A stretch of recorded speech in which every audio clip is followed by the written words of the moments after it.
সম্প্রতি এরকম অভিযোগ আসছে দলের কোনো ব্যক্তির বিরুদ্ধে, এরকমভাবে একজন ব্যক্তি তিনি শুধুমাত্র একটি ম্যানেজিং কমিটির নির্বাচনকে কেন্দ্র করে সে আরেকজনকে খুন করে ফেললেন।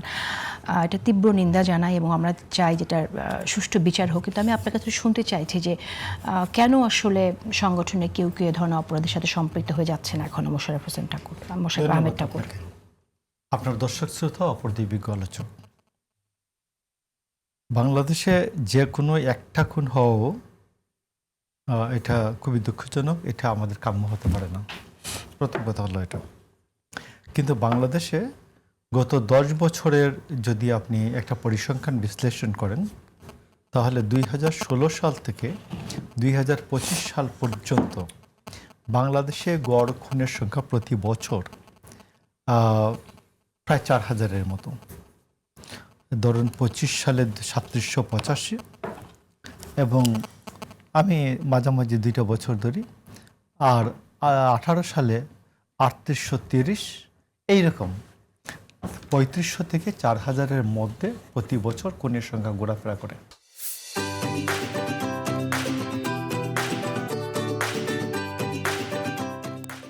আমরা প্রথম যে 100 দিনের যে খুনের যে একটা বাংলাদেশে খুন হওয়া মানুষের সংখ্যা পাওয়া যায় যে 605 জন, যেটা আমাদের মিডিয়াতে খুবই আলোচনা হচ্ছে।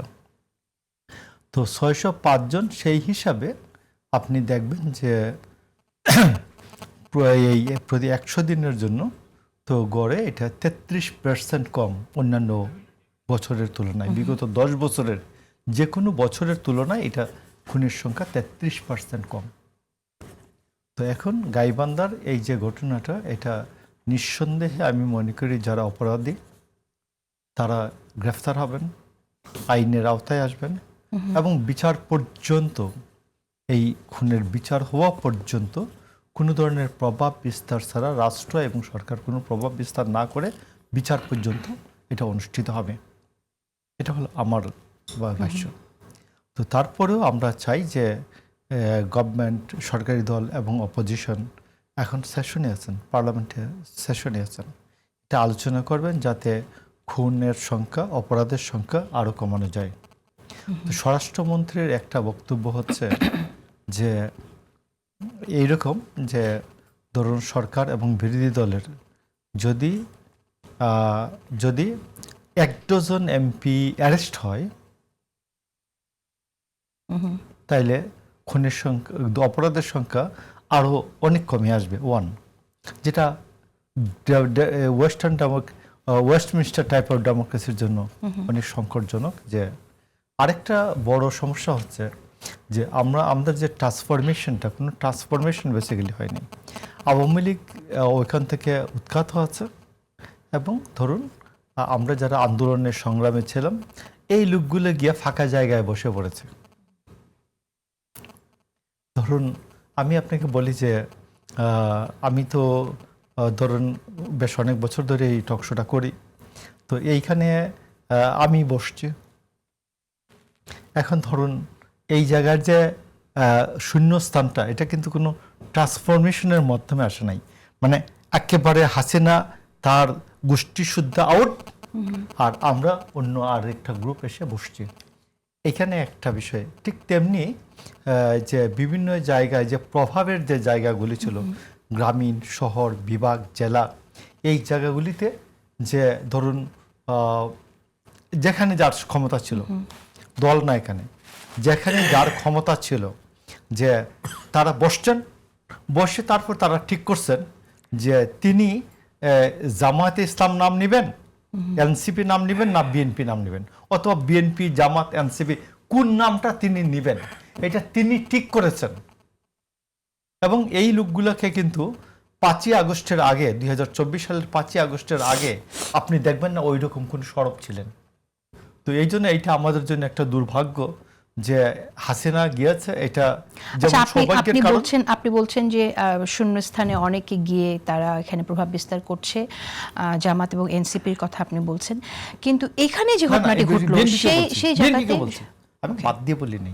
জি, আচ্ছা, তাহলে তো আপনি অন্য যারা প্রত্যেকের ক্ষেত্রেই তো ব্যবস্থা নিতে হবে সমানভাবে কি ব্যবস্থা আপনারা নিতে পারছেন বলে মনে হয় কিনা? সব জায়গায় সমানভাবে ব্যবস্থা নেওয়া না, হচ্ছে? আমরা সব জায়গায় ব্যবস্থা নিতে পারছি না। কারণ একটা হচ্ছে যে আপনি সরকারি দলে ওইখানে এমপি সাহেব আছেন, ওইখানে এমপি সাহেব কেউ কেউ মন্ত্রী হয়েছেন। আবার বিরোধী দলের ধরুন একজন, আমি একটা ঘটনাই বলি, কুষ্টিয়া বা কোথায় উনি গ্রেফতার হয়েছেন পার্লামেন্টে এমনভাবে প্রতিবাদ করা হয়েছে, তাকে ছেড়ে দিতে হয়েছে, সোজা বাংলা ছেড়ে দিতে হয়েছে। আচ্ছা, সেটাও তো আছে। এখানে আবার ধরেন এই যে এখানে নারায়ণগঞ্জে যে ঘটনাটা, সেখানে দেখলাম যে সামনে এসেছে যাকে একজন দলীয় সংসদ সদস্যের পুত্রকে সেখানে আটক করা হয়েছে। সেখানে আমরা শুনলাম উচ্চ মহলের ফোনে আটক করা হয়েছে, পরে তার বিরুদ্ধে চাঁদাবাজির অভিযোগ এবং মুচলেখা দিয়ে ছেড়ে দেওয়া হয়েছে। যদি চাঁদাবাজি করার অভিযোগ যদি হয় তাহলে তো তাকে মুচলেখা দিয়ে ছাড়া কথা না। আবার তাকে যদি চাঁদাবাজির অভিযোগ থাকে তাহলে উচ্চ মহলের ফোনে তাকে কেন গ্রেফতার করতে হবে? এটা হলো, আমি আপনাকে বলি, আপনি যেটা বলছেন এটা হচ্ছে যে বাংলাদেশ সরকারের দীর্ঘদিনের, বাংলাদেশের সমাজ, সরকার, রাষ্ট্র দীর্ঘদিনের যে সংস্কৃতি, আমি মনে করি এটা দুঃখজনক যে সংস্কৃতি, এই সংস্কৃতির একটা অংশ। আচ্ছা, এবং এটা পুনরাবৃত্তি, সংস্কৃতি থেকে বের হয়ে আসতে হবে, সবাইকে সমানভাবে এটা থেকে বের হওয়ার জন্য আমি অপোজিশনকেও বলবো, আপনারা দয়া করে হেল্প করুন, সাহায্য করুন, সবাই কথা বলুন, সোচ্চার হন, বাট কথাটা অন্তত জারি রাখুন। কারণ প্রধানমন্ত্রী, আমাদের স্বরাষ্ট্রমন্ত্রী, দুইজনই কথাটা জারি থাকুক, তারা দুজনেই চান। আমার সাথে গতকাল, একটা সেকেন্ড বলি, আমি গতকালকে স্বরাষ্ট্রমন্ত্রীর সাথে একটা ঘটনায় দেখা হয়েছিল ওনার মাগরিবের সময়। তা আমি জিজ্ঞেস করলাম, ভাই এই ঘটনাগুলি, তো উনি জাস্ট এইরকমই একটা বলছেন যে এইটা বন্ধ করার জন্য অপোজিশনের হেল্প চাইবেন, সরকারি দলের হেল্প চাইবেন, এবং তারপর একটা সহযোগিতায় এই পরিবর্তন, পার্জিং বিশুদ্ধকরণ বা শুদ্ধিকরণ চলবে। ঠিক আছে, আমি একটু শুনবো যে কি ধরনের সহযোগিতা আপনারা প্রত্যাশা করছেন, সে বিষয়ে আসবো।